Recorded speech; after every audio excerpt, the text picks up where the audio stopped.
प्रशांतात्मा विगतभीर ब्रह्मचारी व्रते स्थितः मनः संयम्य मच्चितो युक्तासीत मत्परः।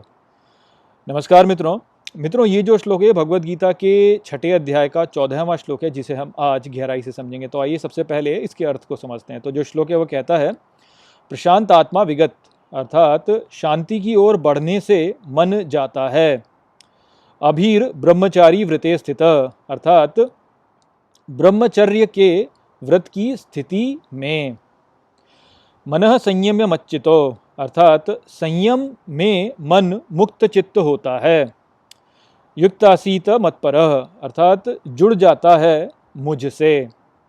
तो श्री कृष्ण पिछले कुछ श्लोकों में ये बता चुके हैं कि किस प्रकार के व्यायामों को करके हम अपने मन को नियंत्रित कर सकते हैं। अब यहाँ पे वो इस श्लोक में कहते हैं कि जो शांत मन होता है वह ब्रह्मचर्य के व्रत की ओर जाता है, और ऐसा जो मन होता है वह नियंत्रित होता है, और इस प्रकार से वह मन जो होता है वह मुक्त मन होता है और वो मुझ में स्थित होता है, अर्थात वह श्री कृष्ण में स्थित होता है। तो यहाँ पर श्री कृष्ण ने सीधे सीधे बोल दिया है कि वो व्यक्ति जो कि अपने मन को नियंत्रित करता है उसका मन वास्तव में शांत रहता है, और शांति में जाकर के ऐसा मन जो होता है वह ब्रह्मचर्य के व्रत में चले जाता है।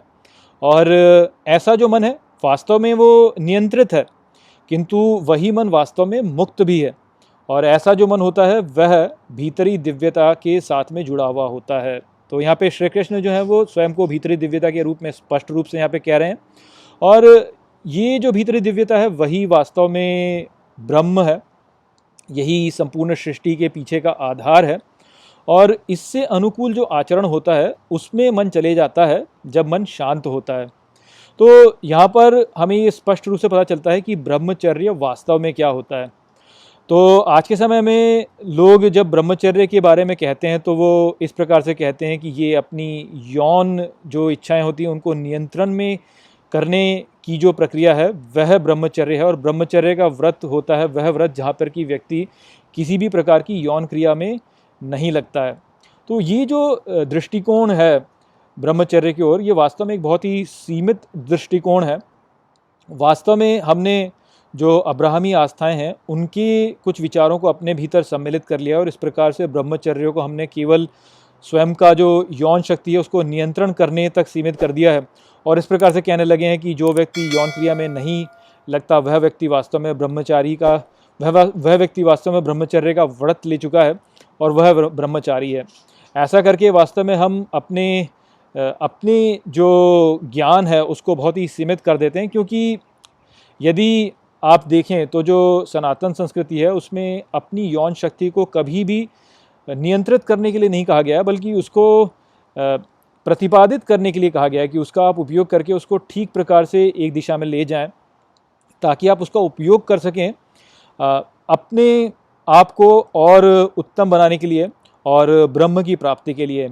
आप यदि अपनी यौन जो शक्ति है उसको ठीक प्रकार से समझ पाएंगे, उसके प्रति खुले मन से सोचेंगे और उसको ठीक प्रकार से समझ पाएंगे, तो आप अपने भीतर बहुत गहराइयों तक जा पाएंगे और समझ पाएंगे कि आपकी जो विचारधारा है वो कितनी गहरी और कहाँ से उपजती है, इसको आप समझ पाएंगे।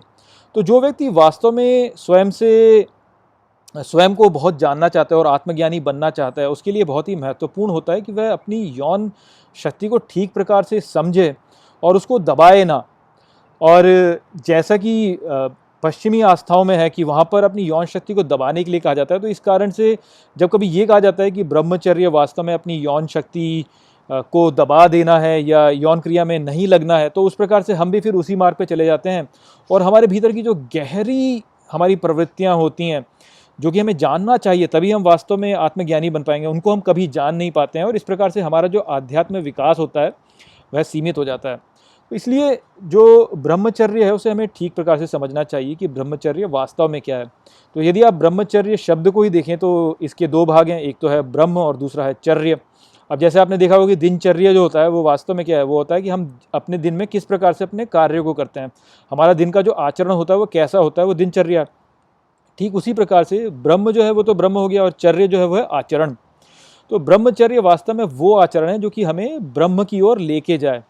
और यदि आप छांदोग्य उपनिषद को देखें तो छांदोग्य उपनिषद में स्पष्ट रूप से कहा गया है यद्यज्ञ इत्यचक्षते ब्रह्मचर्यमेव, अर्थात यज्ञ के लिए प्रयास करना ही ब्रह्मचर्य है। तो यहाँ पे हमें समझना चाहिए कि ब्रह्मचर्य वास्तव में ऐसा आचरण है जो कि हमें ब्रह्म की ओर ले जाए। यज्ञ, जैसे कि हम पहले ही समझ चुके हैं कि यज्ञ वास्तव में ऐसा कार्य है जो कि हम अपने निहित स्वार्थ के लिए नहीं करते, बल्कि एक ऐसा कार्य है जो कि हम इस संपूर्ण सृष्टि की ओर अपने अनुदान के रूप में करते हैं, जहाँ पर कि हमारे भीतरी दिव्यता हमारे द्वारा अपनी इच्छा को इस संसार पे लागू कर रही होती है और उस दिव्यता के साथ में ही अपने कार्य को करते हैं। तो इस प्रकार से हमारा जो कार्य होता है वो इस सृष्टि का ही कार्य हो जाता है और इस प्रकार से ये एक दिव्य यज्ञ हो जाता है। तो इसी प्रकार का जो आचरण है वही वास्तव में ब्रह्मचर्य है।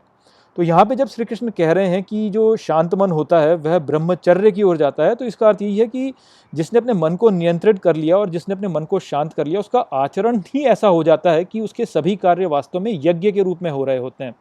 और ये तो हम पहले ही समझ चुके हैं कि किस प्रकार से जिस व्यक्ति ने अपने मन को नियंत्रित कर लिया उस व्यक्ति का जो आचरण होता है वह अपने भीतर के आवेगों से प्रभावित नहीं होता, तो उसका जो आचरण होता है वो उसके विवेक के द्वारा हो रहा होता है।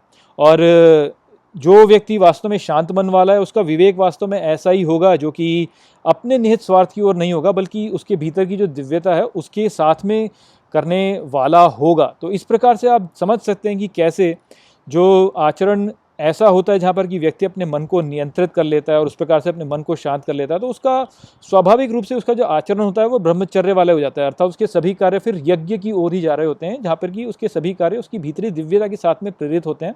और ये जो भीतरी दिव्यता है यही वास्तव में ब्रह्म है और यही श्री कृष्ण भी दर्शाते हैं। तो इसीलिए वो कह रहे हैं कि युक्त आसीत मत्परः, अर्थात वो फिर मुझसे ही जुड़ जाता है, अर्थात वो भीतरी दिव्यता के साथ में ही वैसा व्यक्ति जुड़ जाता है।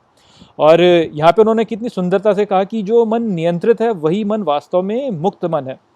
ऐसा क्यों है? क्योंकि जब आप अपने आवेगों के द्वारा अपने कार्य को करते हैं तो उस स्थिति में आप अपने कार्य को स्वयं नहीं कर रहे होते हैं, बल्कि आपके आवेग या आपकी भावनाएं जो होती हैं वो आपके नियंत्रण में होती हैं और आपके आवेग के द्वारा जो आप काम करते हो वह वास्तव में बंधन वाले कार्य हैं। केवल वही व्यक्ति वास्तव में मुक्त रूप से कार्य कर रहा है जिसका कि मन ऐसा है कि वो आवेगों से प्रभावित नहीं होता, वो अपनी इच्छा से अपने मन का उपयोग करता है, अपनी इच्छा से अपने कार्य को करता है। तो इसलिए जिसका मन उसके नियंत्रण में है वही व्यक्ति ऐसा है जो कि वास्तव में मुक्त मन वाला है, क्योंकि उसका मन उसके आवेगों से प्रभावित नहीं है, बल्कि उसका मन उसकी इच्छा से प्रभावित है और उसकी जो इच्छा होती है वो वही होती है जो कि उसके भीतर उपस्थित ईश्वर है, परमात्मा है, उसकी इच्छा होती है। तो इस प्रकार से यहाँ पर श्री कृष्ण ने बोला कि जो व्यक्ति अपने मन को नियंत्रित करके उसे शांत कर लेता है वह स्वयं ही ब्रह्मचर्य का आचरण करने लगता है और इस प्रकार से वह मुझ में ही स्थित रहता है। तो आशा करता हूँ कि मैंने इस श्लोक को आपको अच्छे से समझा दिया होगा। चलिए इसी के साथ इस वीडियो को यहीं पे समाप्त करते हैं। नमस्ते। वीडियो को अंत तक देखने के लिए धन्यवाद। यदि आपको ये वीडियो पसंद आया हो तो इसको अपने प्रियजनों के साथ में साझा करें और इस ज्ञान को और फैलाएं। यदि आपके पास कोई भी प्रश्न है तो मुझसे इंस्टाग्राम पर जुड़िए, वहाँ पर मैं हर शनिवार रात को एक लाइव Q&A सेशन रखता हूँ और आप मुझसे वहाँ पर अपने प्रश्न पूछ सकते हैं। जय श्री कृष्ण।